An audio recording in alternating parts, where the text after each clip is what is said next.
ओम नमो भगवते वासुदेवाय। आज हम शुरू कर रहे हैं श्रीमद् भगवद गीता सप्तम अध्याय। ये अध्याय नॉलेज ऑफ द एब्सोल्यूट, खास करके जो साधक हैं उनके लिए बहुत महत्वपूर्ण है। इस अध्याय में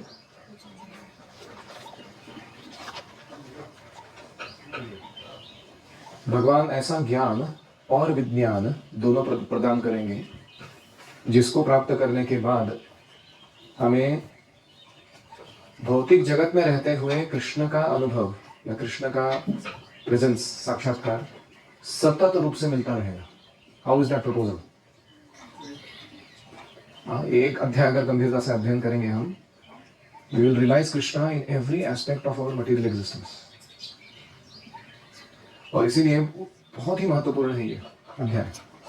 इस अध्याय से भक्ति योग जो सेक्शन है उसकी शुरुआत हो रही है, क्योंकि पहले 6 चैप्टर्स किस पे थे? कर्म सेक्शन, लास्ट के 6 चैप्टर्स ज्ञान सेक्शन, और बीच के 6 चैप्टर्स 7 से 12 किसके लिए? भक्ति। जैसे ब्रेड जैम होता ना, तो वैसा ही है। Central part is very very important of Bhagavad Gita. और ये 7वां अध्याय जो हम देखेंगे, ये कृष्ण एक डिक्लेरेशन से चालू करते हैं कि अगर आप इस अध्याय को ध्यान से सुनोगे तो क्या होगा। क्या है वो डिक्लेरेशन? श्री भगवान उवाच मय्यासक्तमनः पार्थ योगं युञ्जन्मदाश्रयः असंशयं समग्रं माम् यथा ज्ञास्यसि तच्छृणु। श्री भगवान उवाच, श्री कृष्ण भगवान said, हे पार्थ, ओ अर्जुन, मयि आसक्तमनः, being absorbed in me, मदाश्रयः योगं युञ्जन्, while performing yoga under my shelter, यथा समग्रम असंशयम, how completely and without doubt, मां ज्ञास्यसि, you will know me, तच्छृणु, hear that। तो ये श्लोक को डिकोड करते समय उल्टा जाना है। पहला इंस्ट्रक्शन है तच्छृणु, अभी मैं जो बोलने जा रहा हूं वो ध्यान से सुनो। उससे क्या होगा? मां ज्ञास्यसि, मुझे जानोगे तुम। कैसे जानोगे? असंशयम समग्रम, beyond doubt and completely. Krishna के अस्तित्व के बारे में, स्वरूप के बारे में तुम बिना कोई संशय रखे और पूर्ण रूप से जान जाओगे। फिर उसके बाद क्या करना है? मद आश्रयः, टेक शेल्टर ऑफ मी। फिर योगम युञ्जन, engage in service, bhakti yoga, loving service towards me। और उससे क्या होगा? मयि आसक्त मनाः, your mind will become firmly attached to me। आपका मन, चित्त हमेशा मुझ में लगा रहेगा। कहाँ से शुरू होगा ये चित्त लगने का काम? तच्छृणु, सुनने से शुरू होगा वो। तो इसलिए बहुत ही सुंदर श्लोक है ये। अभी हम देखते हैं कि इसके सेक्शंस क्या क्या है इस चैप्टर के। तो पहले 7 श्लोक जो है ये knowing Krishna in full bye hearing about him, इसके ऊपर जोर देते हैं।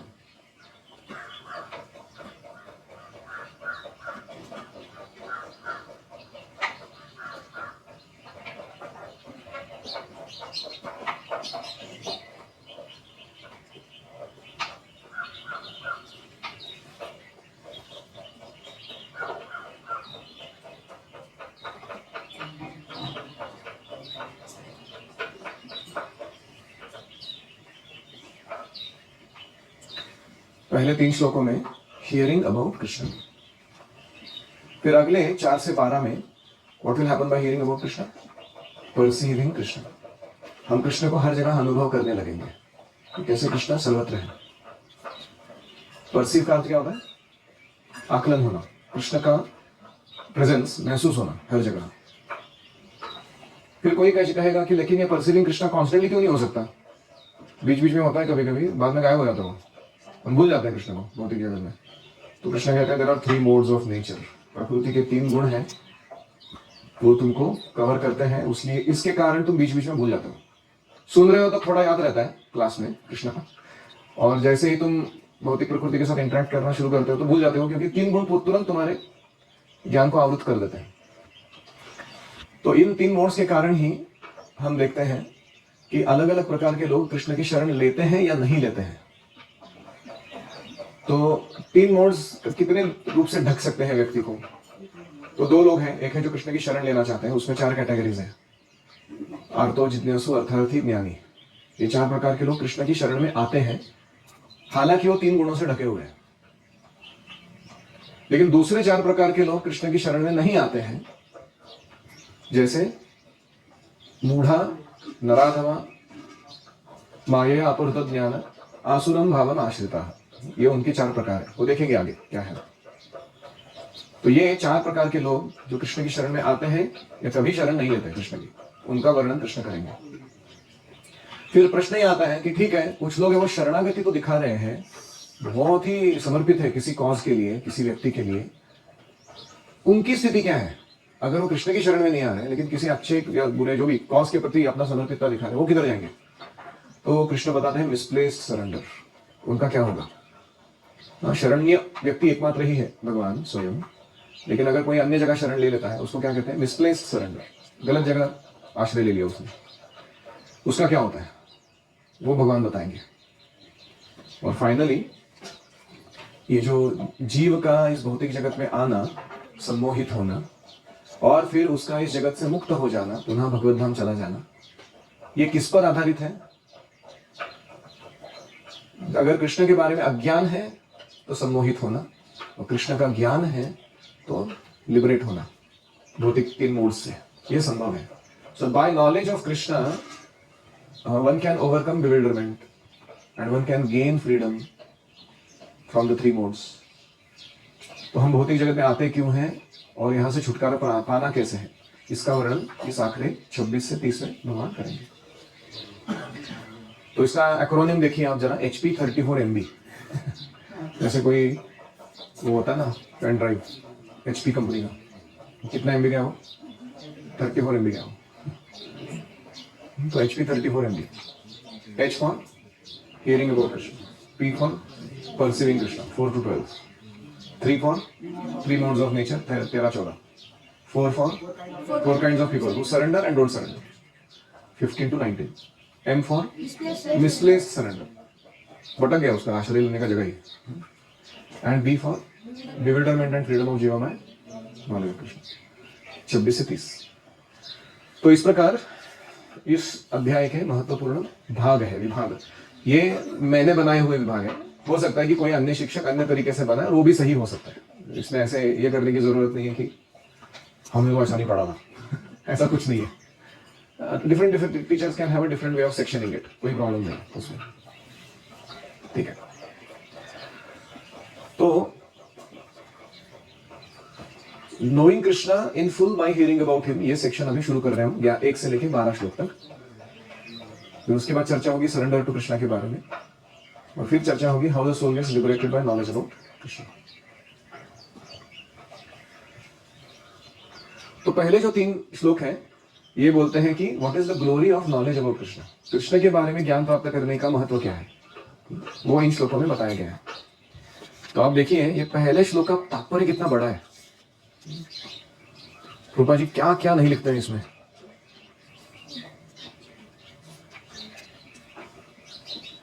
रूपा जी शुरू कहां से करते हैं? पहले 6 अध्यायों का समरी देते हैं वो, तात्पर्य में क्या हुआ फर्स्ट अध्याय से लेके आखिरी अध्याय तक, उसका वर्णन चल रहा है। So let's have a quick look at that.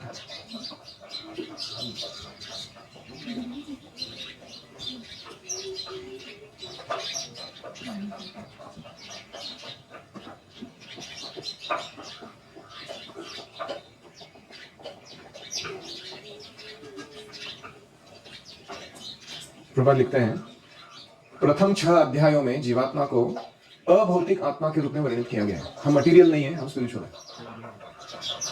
जो विभिन्न प्रकार के योगों द्वारा आत्म साक्षात्कार प्राप्त कर सकता है। तो कौन कौन से योग बताए गए पहले 6 अध्याय में? कर्म योग, ज्ञान योग, अष्टांग योग और भक्ति का भी वर्णन आया था, भक्ति योग।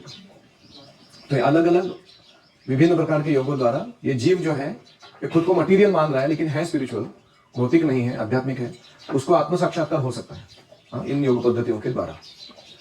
6 अध्याय के अंत में यह स्पष्ट कहा गया है कि मन को कृष्ण पर एकाग्र करना या कृष्ण भावनामूर्ति सर्वोत्तम योग है। बेस्ट योगा क्या है? Being fully absorbed in Krishna. तो प्रश्न ये उठता है, how to get fully absorbed in Krishna?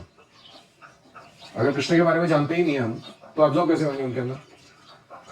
हम जिससे प्रेम करते हैं उसके बारे में हम कितनी मालूमात रखते हैं। आप देखा है, people know in and out of their beloved. तो इसलिए ये जरूरी है कि हम कृष्ण के बारे में और जानें, और इसीलिए अभी 7 से लेकर 12 जो अध्याय है उसमें कृष्ण गुह्य तम ज्ञान, अपने पर्सनल स्वयं के बारे में secret, best of the best secret knowledge देंगे वो, ताकि हम उनसे प्रेम कर सके, उनका स्मरण कर सके, उन्हें जान सके। Can you love someone that you don't know? Not possible. कौन है व्यक्ति मालूम नहीं बिल्कुल, लेकिन बड़ा प्रेम है मेरे को उससे ऐसे नहीं हो सकता। तो फिर आगे प्रभुपाद जी कहते हैं कि मनुष्य को चाहिए 6 अध्याय के अंतिम श्लोक के अनुसार वो योग का अभ्यास शुरू करे। वो कौन सा योग है ये? एकाग्रता से नवधा भक्ति के द्वारा, जिसमें श्रवणम सबसे महत्वपूर्ण है, वो शुरू करे। इसलिए भगवान कह रहे तत्श्रुणु, श्रवण शुरू करो, श्रवण शुरू करो। तो कोई कहेगा श्रवण करने से क्या मिलेगा? तो हमने पहले ही पढ़ा हुआ है भागवत में, जस्ट रिसेंटली पढ़ा है हमने। शृण्वतां सुकथा कृष्ण पुण्य श्रवण कीर्तनः रुद्यन्तस्तो यभद्राणि विदुनोति सुहृत्सतां नष्टप्रायेषु भद्रेषु नित्यं भागवत सेवया भगवते उत्तमश्लोके भक्तिर्भवति नैष्ठिकी तदा रजस्तमो भावा कामलोभादयश्च ये चेतयेत यदनाविद्धं स्थितं सत्त्वे प्रसीदति। एवं प्रसन्नमनसो भगवद्भक्ति योगतः भगवत्तत्त्वविज्ञानं मुक्तसङ्गस्य जायते। भिद्यते हृदयग्रन्थिश्छिद्यन्ते सर्वसंशया क्षीयन्ते चास्य कर्माणि दृष्ट एवात्मनीश्वरे। तो ये सारा हमने विस्तार से देखा है, इसलिए मैं वापस वर्णन नहीं करूंगा, आप पढ़ सकते हो उसका भाषांतर। कंक्लूजन क्या है? अतः, इसलिए श्री कृष्ण को भक्तों के मुख से सुनकर ही जाना जा सकता है। अगर तुमको कृष्ण तत्व जानना है, भक्तों से श्रवण करो, तुम सब समझ जाओगे कृष्ण के बारे में। तो ये बताने के लिए प्रभुपाद जी तत्श्रुणु का बहुत सुंदर विस्तार से वर्णन देते हैं भागवतम के माध्यम से।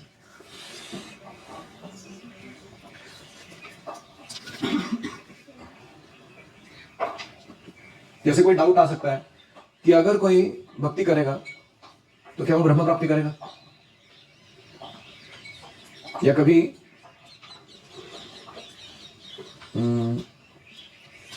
डाउट आ सकता है, जैसे अर्जुन ने पूछा था कि भक्ति ठीक से नहीं कर पाया तो वो क्या होगा? तो ये जो अलग अलग संशय है ये सारा निराकरण हो जाएगा अगर हम सुनेंगे अभी इसके आगे ध्यान से। और समग्रम का मतलब क्या है? Can anybody know Krishna completely? No, completely according to our capacity. जैसे अगर मेरे पास एक 300 ml का ग्लास है, या 1 लीटर का बोतल है, या 5 लीटर का कैन है, या 20 लीटर का कैन है, या 500 लीटर का टैंक है, अभी जब ये पूरे भरे हैं पानी से, so are they complete? They are complete in water और नॉट? वो पानी से परिपूर्ण है कि नहीं जब वो पूरे भरे हैं तो? लेकिन क्या वो सेम है? नहीं। ऐसे ही हर एक जीवात्मा का अपना क्षमता है, वो कृष्ण को कितना जान सकता है, कृष्ण के साथ कितना प्रेम का आदान प्रदान कर सकता है, किस प्रकार के रस का वो आस्वादन करता है। तो हर एक जीव जो है अपने आप में परिपूर्ण है, इसलिए उसको परफेक्ट एंड कंप्लीट बोला जाता है। ये ऐसा नहीं कि सारा ज्ञान कृष्ण का उसके अंदर है। आप समझ रहे हो? क्या सारा पानी टैंक के अंदर है वो 500 लीटर के? नहीं। तो ऐसे ही कृष्ण का यथार्थ ज्ञान पूरा नहीं हो सकता, क्योंकि कृष्ण अनलिमिटेड है। तो कृष्ण खुद ही नहीं जानते अपने बारे में इतना सारा डिटेल। तो इसीलिए राधा रानी का भाव लेकर चैतन्य महाप्रभु के रूप में आके थोड़ा दिखना चाहते कि ये होता क्या है कृष्ण भक्ति एग्जैक्टली। तो there are things that Krishna doesn't know about himself. तो हम कहाँ से सीखेंगे? लेकिन मुद्दा यह है कि कृष्ण के बारे में जाना जा सकता है हमारी क्षमता के अनुसार परिपूर्ण मात्रा में। तो वो हमें प्राप्त हो जाएगा जब हम ध्यान से सुनेंगे।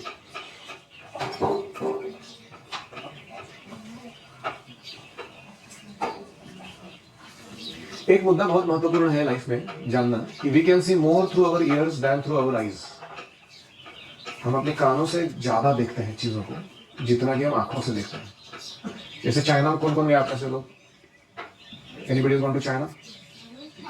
नो।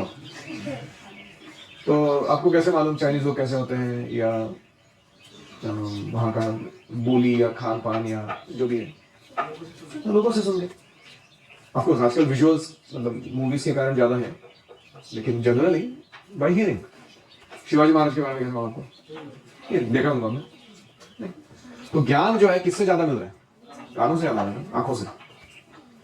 और इसीलिए हमारा क्या हो रहा है, जितना हम साइंटिफिक एडवांसमेंट कर रहे हैं, we are too much relying on our eyes हर चीज के लिए। अभी स्क्रीन आ गया ना सब जगह। एक्चुअली अच्छा मेथड नहीं है, अच्छा मेथड है ध्वनि। हमें सुनना चाहिए, और सुनने से बहुत अधिक मात्रा में, अधिकृत सोर्स से सुनने से यथार्थ ज्ञान हमें प्राप्त हो सकता है। दूसरा श्लोक, ज्ञानं तेहं सविज्ञानम् इदं वक्ष्याम्यशेषतः यज्ञात्वा नेह भूयोऽन्यत् ज्ञातव्यम् अवशिष्यते। भगवान कह रहे हैं सविज्ञानम् इदं ज्ञानम्, this knowledge and its realization. अहं तुभ्यम् अशेषतः वक्ष्यामि, I will speak to you in full. यज्ञात्वा, after knowing which, इह भूयः न अन्यत्, there remains nothing else. ज्ञातव्यम् अवशिष्यते, to be known here. Hindi, अब मैं तुमसे पूर्ण रूप से व्यावहारिक तथा दिव्य ज्ञान कहूंगा। इसे जान लेने पर तुम्हें जानने के लिए और कुछ भी शेष नहीं रहेगा। बड़ा प्रपोजल। तो एक होता है व्यावहारिक ज्ञान, जो इस भौतिक जगत के बारे में ज्ञान है, जनरली उसको क्या कहते हैं? व्यावहारिक। और दूसरा होता है दिव्य ज्ञान।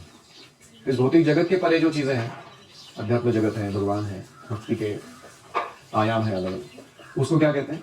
दिव्य ज्ञान। तो भगवान क्या कह रहे हैं? मैं तुम्हें व्यावहारिक ज्ञान दूंगा और साथ में दिव्य ज्ञान भी कहूंगा। ये जानने के बाद और कुछ बचेगा नहीं। अभी नूमेनल एंड फेनोमेनल ऐसे शब्द इंग्लिश में आते हैं। फेनोमेनल मतलब व्यावहारिक, एंड नूमिनस मतलब that which is beyond matter. तो ऐसा विरला ही कोई शास्त्र होगा जिसमें कोई व्यक्ति बोले कि I will tell you everything, इसके बाद कुछ जानने लायक बचेगा नहीं। जैसे जीसस क्राइस्ट क्या कहते हैं बाइबल में कि I have so much to tell you but you don't have strength to bear it now. तुम्हारे पास क्षमता नहीं है मैं जो बताने जा रहा हूँ वो सब कुछ ग्रहण करने की, इसलिए मैं इतना ही बता रहा हूँ। इसका मतलब उनको और ज्यादा मालूम है ना भगवान के बारे में। लेकिन कृष्ण स्वयं क्या कहते हैं इधर? न यह भूयः अन्यत् ज्ञातव्यम् अवशिष्यते। कुछ बचने वाला नहीं है ये सुनने के बाद, सुनने लायक सब कुछ मैं बताऊंगा। तो Krishna is basically preparing Arjuna's ears for hearing. किसी के कान को तैयार करना होगा सुनने के लिए, उसको एपेटाइजर बोलते हैं। इंट्रोडक्शन ऐसा धमाकेदार दो कि व्यक्ति बोले वाओ बोलो अभी क्या बोलना चाहते हो। तो ऐसे कृष्ण यहाँ पर उत्साह या उत्सुकता निर्माण कर रहे हैं।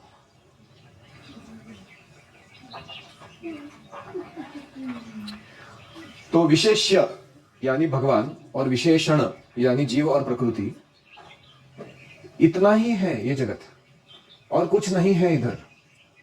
ईश्वर है, जीव है और प्रकृति है। अगर इन तीन के बारे में तुम जान गए तो तुम सब कुछ जान गए, हाँ या ना? इसलिए कृष्ण कह रहे हैं कि ये तीनों का मैं अभी बताऊंगा तुमको, ईश्वर, जीव और प्रकृति, इनका ज्ञान।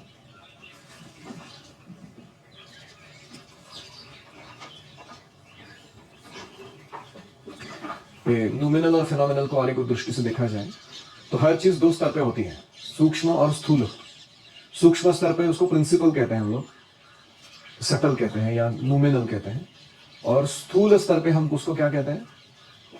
ग्रॉस, या जिस इफेक्ट के द्वारा जो जाना जा सकता है उसको फेनोमेनल कहते हैं। जैसे हमारे अंदर म्यूजिक सेंस है कि नहीं? किसी का ज्यादा है किसी का कम है, लेकिन म्यूजिक सेंस है ही नहीं। तो क्या वो म्यूजिक सेंस को मेजर कर सकता है कोई? नहीं। लेकिन फ्रीक्वेंसी, पिच, टोन, टिम्बर, ये साउंड को मेजर किया जाता है ना। तो जो म्यूजिक सेंस है वो सूक्ष्म है, और जो साउंड का फ्रीक्वेंसी, पिच, टिम्बर वो सब है, वो सब क्या है? स्थूल है। ऐसे ही गुलाब जामुन का टेस्ट है, वो कोई मेजर कर सकता है? जो हम अनुभव कर रहे हैं उसको कोई मेजरमेंट लगा सकता है कोई? नहीं। लेकिन उसका शुगर कंटेंट मेजर किया जा सकता है? हाँ, वो मेजर किया जा सकता है। आप समझ रहे हैं? खाने की चीजें उदाहरण में बोली तो लोगों को जल्दी समझ आना। तो पहला वाला एग्जाम्पल इतना समझ में नहीं आया। तो इसलिए कृष्ण का जो ज्ञान है वो दोनों स्तर पर है। एक है you see by effect, you see Krishna in effect, और दूसरा है you see Krishna in principle. तो ये दोनों टाइप के नॉलेज को क्या कहते हैं? नॉमिनल एंड फेनोमिनल, व्यावहारिक और दिव्य, दोनों प्रकार का ज्ञान। ठीक है, तीसरा श्लोक। मनुष्याणां सहस्रेषु कश्चित् यतति सिद्धये यततामपि सिद्धानां कश्चिन्मां वेत्ति तत्त्वतः।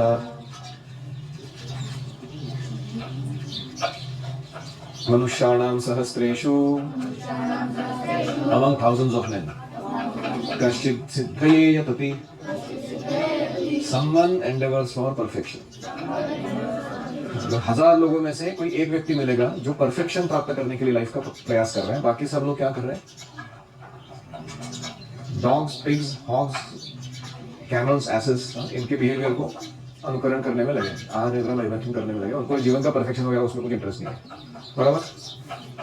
यततामपि, and even among those endeavouring, सिद्धानाम, and even among those perfected, कश्चित् मां तत्त्वतः वेत्ति,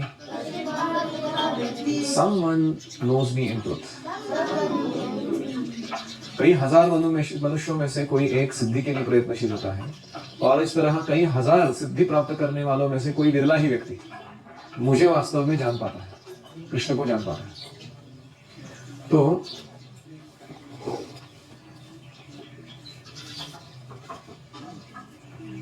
इसका अर्थ है कि इस ज्ञान को प्राप्त करने का अधिकार जो है, एलिजिबिलिटी, ये बहुत कम लोगों में है, पाई जाती है।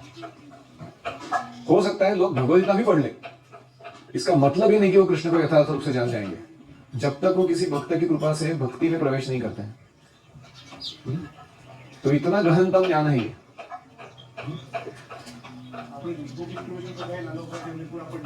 हाँ, वो बोलते कॉन्फिडेंटली बोलते हैं पूरा पढ़ लिया भगवद गीता, हो गया, खत्म, अभी मैं सिगरेट फूकने वाला हूँ करेंगे इसके बाद। ऐसा महान हूं मैं। मतलब क्या मतलब, क्या है इसका?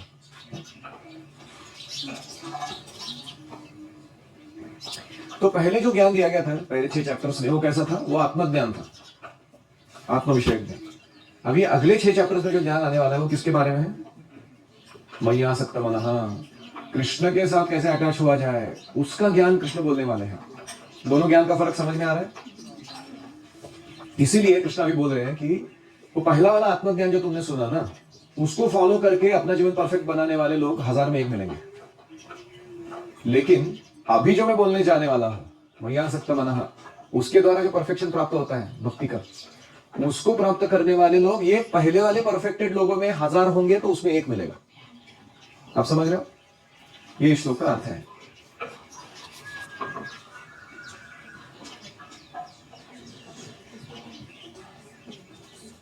एक उदाहरण देता हूं आपको। मेरे एक टीचर थे, बहुत ही अच्छे टीचर थे, और वो बड़े कॉलेज में पढ़ाते थे, डिवोटी थे। तो उन्होंने क्या किया, एक बार जानबूझ के पेपर सेट किया ना परीक्षा का, उसमें उन्होंने बच्चों को गलत मार्क दिए, मतलब ज्यादा मार्क दिए, कम नहीं ज्यादा दिए मार्क, और कुछ लोगों को कम मार्क दिए, मतलब देने थे उससे थोड़े कम दिए। और जब वो पेपर बटा, आंसर शीट वापस मार्क के साथ गया लोगों के पास, तो जिसके कम मार्क्स आए थे वो साफ कंप्लेंट लेके आ गए कि अरे मेरा इतना आना चाहिए था, इतना मैंने बराबर किया, इसको इतना मार्क मिलना चाहिए।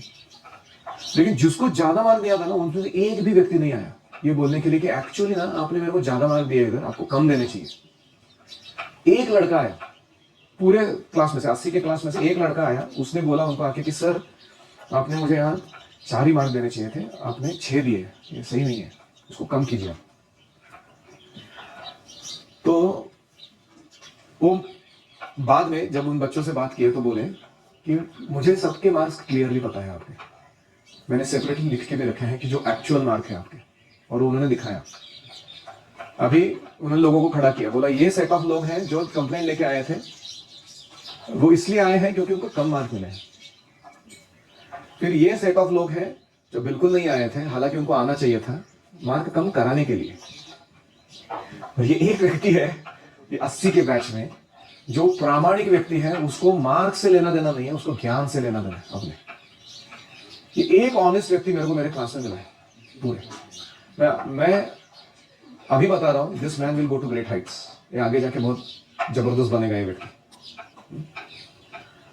तो इसको कहते हैं कि हजारों में एक व्यक्ति होता है जो परफेक्शन के लिए प्राप्ति करने के लिए बरं। ऐसे तो टिपिकल पाहिलेला पसाभर म्हणतात त्याला मराठीमध्ये।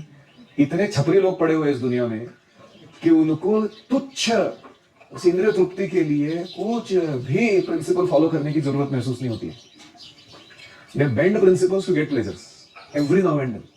तो अगर आप इनमें से हो, अगर ऐसे व्यक्ति हो कि आप प्रिंसिपल्स को महत्व नहीं देते, प्लेजर को महत्व देते हो, तो यू आर सिद्धये का तो चांस नहीं आपका, यू आर लॉस्ट इट। लेकिन अगर आप प्रिंसिपल्स को महत्व देते हो, उसके लिए प्लेजर कॉम्प्रोमाइज करने के लिए तैयार हो, तो आप यथाताम तो सिद्धये और पहले कैटेगरी के हो सकते हो। So be very careful in your life, because Krishna को प्राप्त करना बड़ी दूर की बात है। हम ये छोटे मोटे चीजों में अगर फंस रहे हैं तो इसमें अगर सत्य नहीं पालन कर सकते हम, परम सत्य को कैसे प्राप्त करेंगे? प्रश्न समझ में आया? ओम हरे कृष्णा कृष्णा कृष्णा हरे हरे, हरे राम राम राम हरे हरे। हरि ओम तत्सत। श्रीमद् भगवद गीता की जय, श्रील प्रभुपाद की जय। गौर प्रेमानंदे हरि ओम।